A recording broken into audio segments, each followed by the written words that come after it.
Franck Ferrand raconte sur Radio Classique.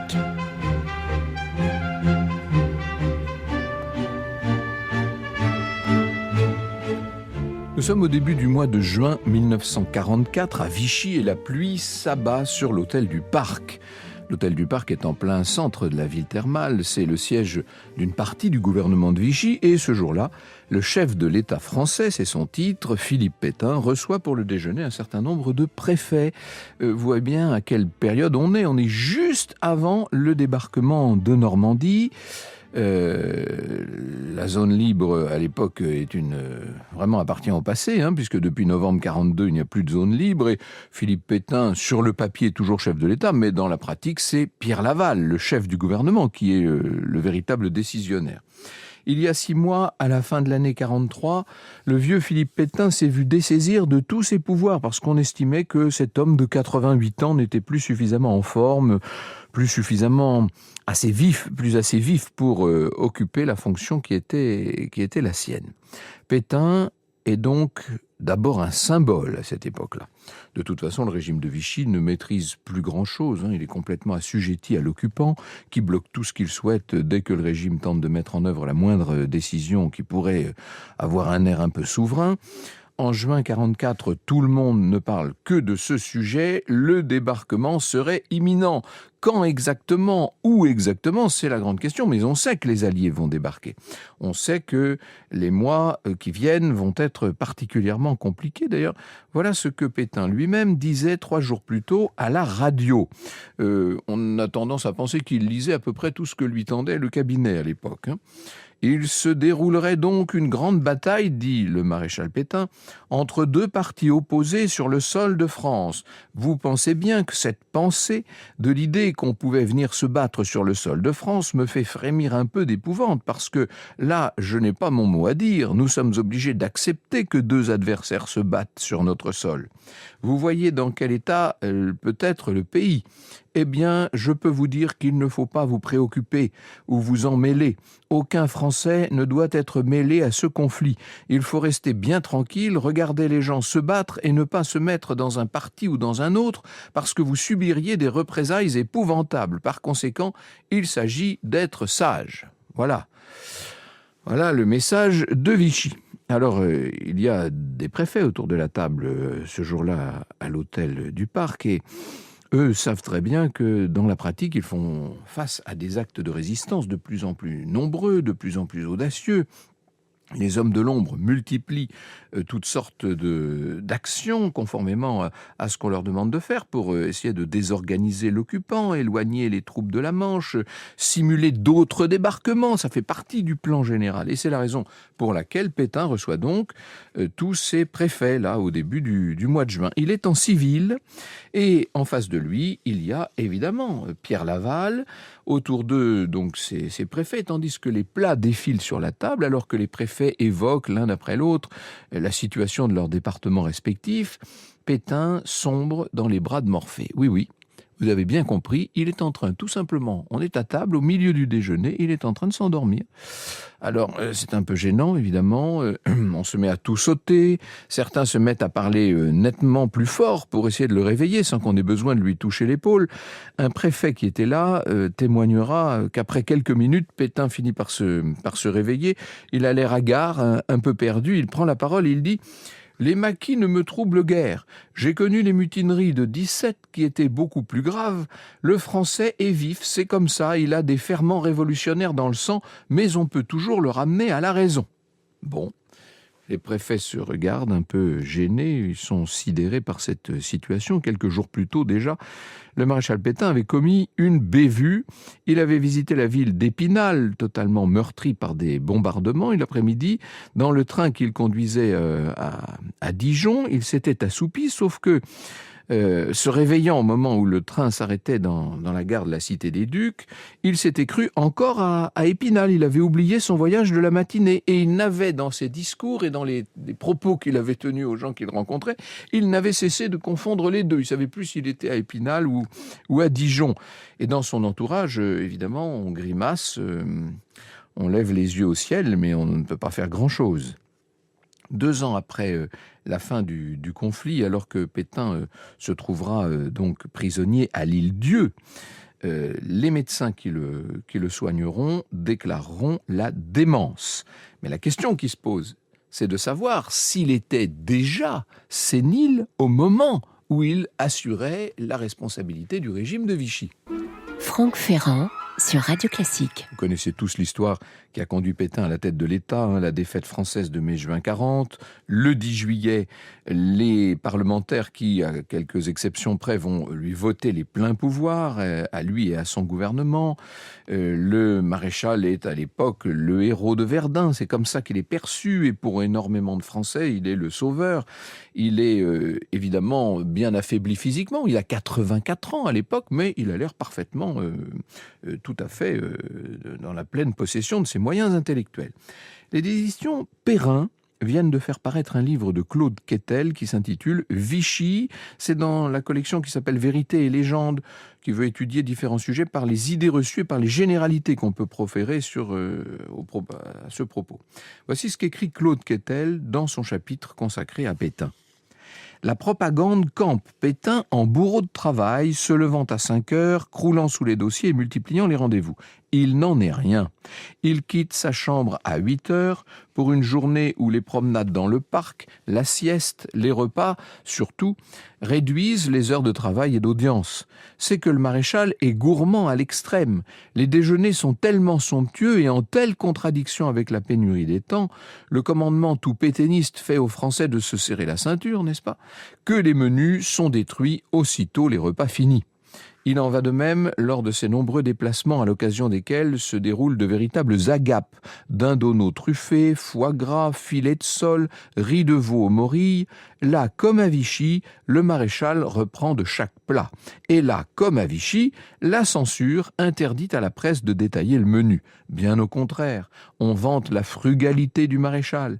À partir de la fin 43, lorsque Pétain se trouve dessaisi de tout pouvoir au profit de Laval, ses journées allégées se vident de leur substance. On complète les invités du sacro-saint déjeuner par des membres du cabinet. Que perçoit alors Pétain de tout cela? Mais oui, c'est ça la seule question. Que Pétain perçoit-il de tout ce qui l'entoure et de cette espèce de simulacre qu'on organise autour de lui? Vous écoutez Radio Classique. Que dit le Larousse à l'entrée sénilité? Il s'agit de quelqu'un, nous dit-il, je cite, dont les facultés, la conduite, les idées, les facultés, la conduite, les idées sont celles d'une personne très affaiblie par l'âge. Ça ne veut pas dire que toutes les personnes âgées, loin de là, tombent dans la sénilité, heureusement, mais pour ce qui est de Philippe Pétain, on peut se poser des questions au regard de ce que son entourage a pu dire et écrire. Je cite de nouveau Claude Quetel. « Il y a longtemps que la mémoire de Pétain s'affaiblit.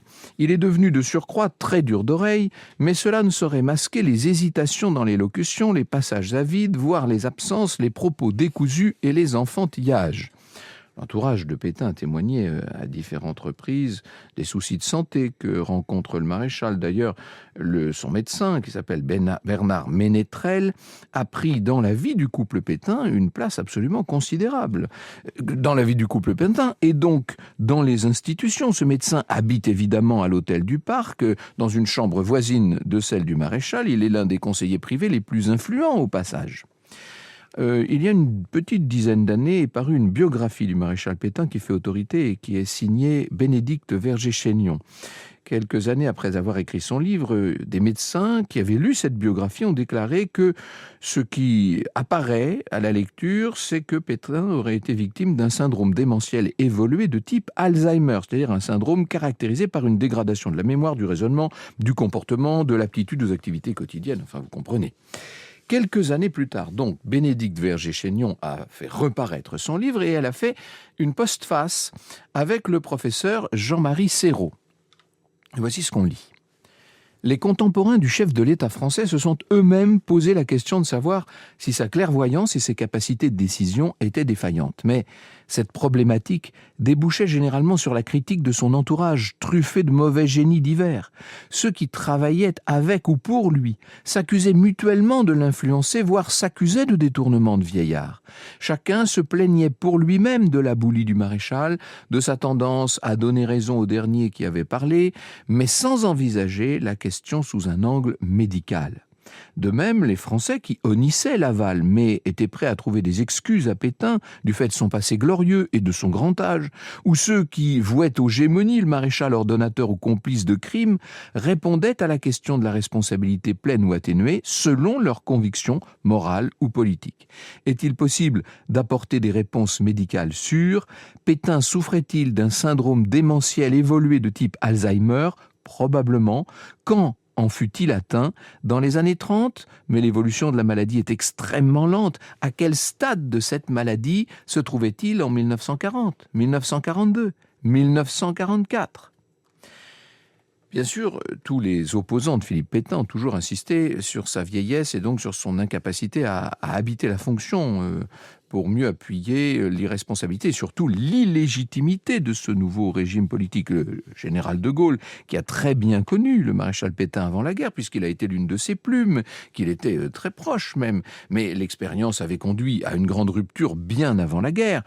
De Gaulle écrira sur Pétain dans ses mémoires de guerre, je cite: « Mais, hélas, les années par-dessus l'enveloppe avaient rongé son caractère. L'âge le livrait aux manœuvres de gens habiles à se couvrir de sa majestueuse lassitude. La vieillesse est un naufrage.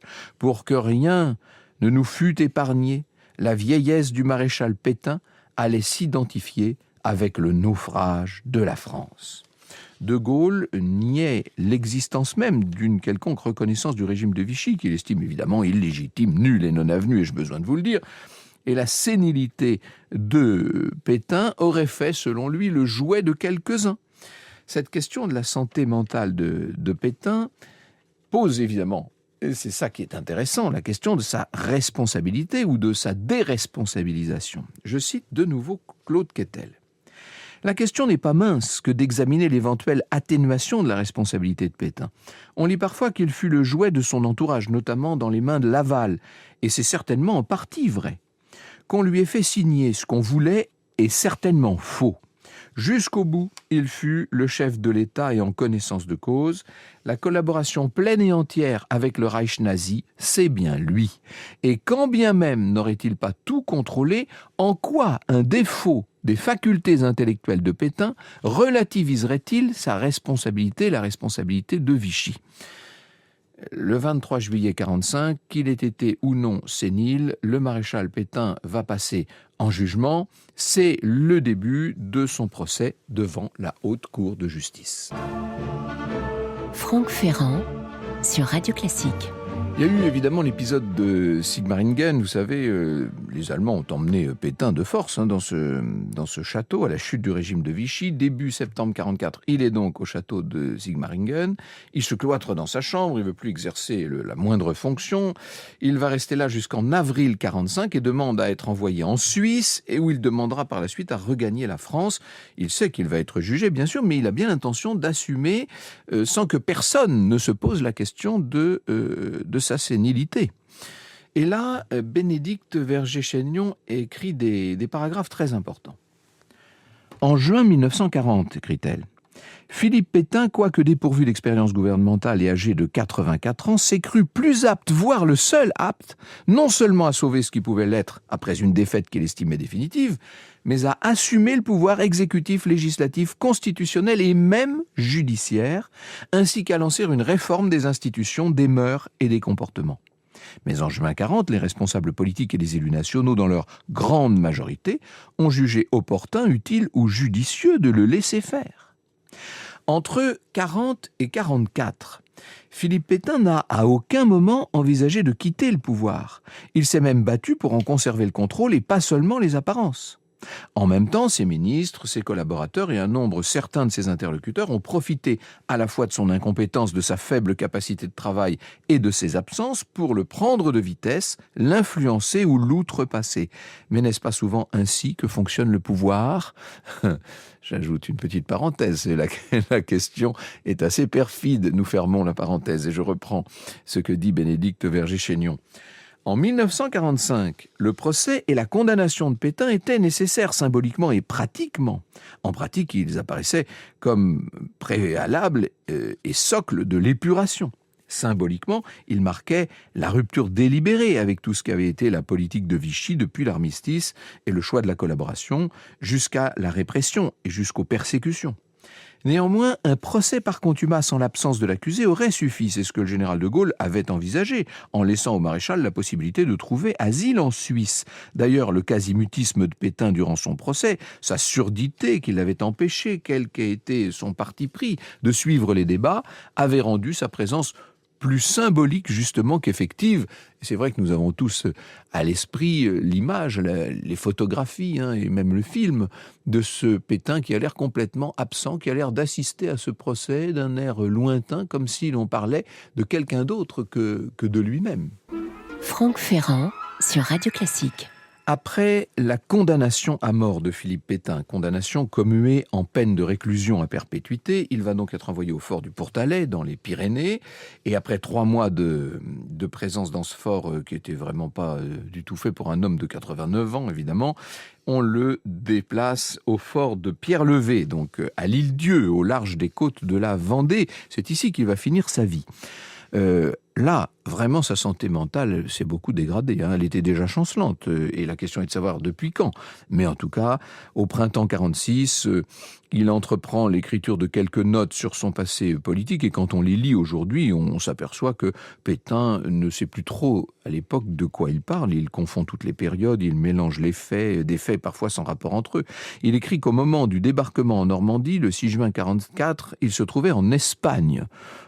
C'est évidemment en mai 40 qu'il était en Espagne où il avait été ambassadeur, bien avant donc qu'il accède aux responsabilités suprêmes dans cet État occupé. Dans une autre note, il écrit sur l'entrevue de Montoire avec Hitler des choses qui sont fausses. Il se trompe de date, il se trompe totalement sur la manière dont l'entrevue s'est déroulée avec Hitler, etc. Il ne se rappelle plus vraiment dans quel ordre ont eu lieu les événements de la journée. Bon, bref, on s'aperçoit bien que c'est un homme plus que diminué qui prend la plume en 1900, au printemps 1946. Mais encore une fois, ça ne résout pas la question essentielle de savoir depuis quand il était à ce point diminué. Ceux qui l'ont rencontré pendant l'occupation savent qu'il était tout à fait capable non seulement de tenir une conversation, mais d'avoir des propos assez précis sur le déroulement des opérations militaires, sur la situation du pays, sur les rapports avec l'occupant. Il était en tout cas beaucoup plus conscient qu'il ne l'aura été après la guerre. Depuis quand Philippe Pétain était-il véritablement sénile ? C'est une question que nous n'aurons pas tranchée aujourd'hui. Vous écoutez Radio Classique.